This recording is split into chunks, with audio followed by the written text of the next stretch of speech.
My dear brothers and sisters, the one piece of good news in the advice issued by the government following the Prime Minister's address to us last night was that people will still be able to attend public Mass. This present lockdown will therefore be different from what we experienced between March and June of last year. It is a blessing that people can still visit church and that we are able to continue to celebrate Mass publicly. We know this is not the case in some other places. Public Mass will continue to be celebrated in our diocese, in our churches, and across England and Wales. And we will be remembering at those Masses, especially those of you who are having to self-isolate or to shield, or who, for whatever reason, are unable to be with us at Mass. We are grateful to the government for recognising the central place that places of worship have in the life of our country. They are vital for our spiritual and personal well-being, for our worship of God, and this in turn is a source of strength.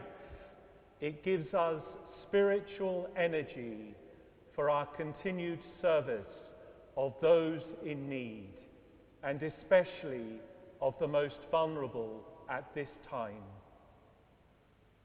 We know we must observe the protocols around hands, face, space with an increased vigilance, given the virulence of the latest strain of the virus. And I know that our churches will do this conscientiously. I am aware within myself, and I imagine within many of us, of a certain weariness. It doesn't help that we are in the depths of winter and the normal familial and friendship supports are not easily accessible to us. It is also clear that life will not return to any kind of new normal for several months. COVID will continue to exercise its power, limiting so many aspects of our ordinary lives. I believe that each of us must dig deep within ourselves and in our faith throughout these months. Tomorrow, we will celebrate the great solemnity of the Epiphany, when we recall the visit of the three wise men and the homage that they came to pay to the infant King.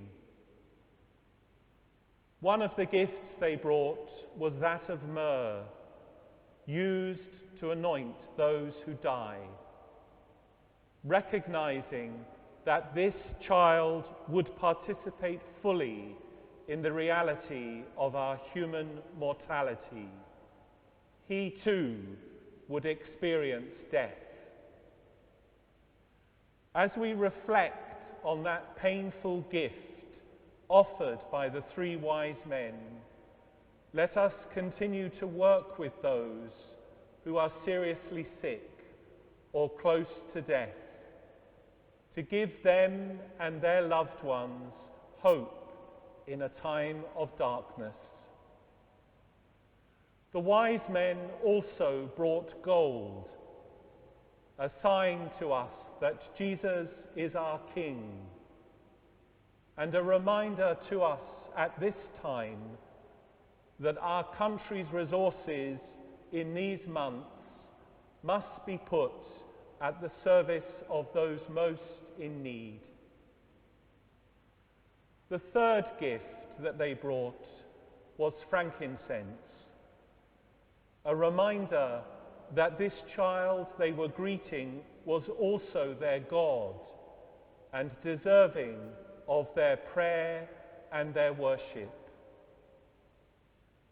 We need to continue to pray deeply, to find silence to be with God, who makes sense of all of our struggles. It is vital, in order to be in touch with the life of Jesus within us and the Holy Spirit which he has poured into our hearts. In that vein, I am reminded of a maxim of St. John of the Cross, which gives a direction and, to me, a certain consolation. Enter within yourself and work there in the presence of your Lord, who is always there loving you.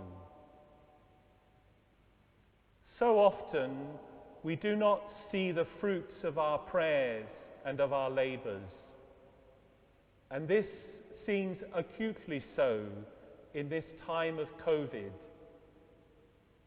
Yet every faithful thing we undertake for the love of God and of our neighbour at this time will bear fruit in ways beyond our understanding.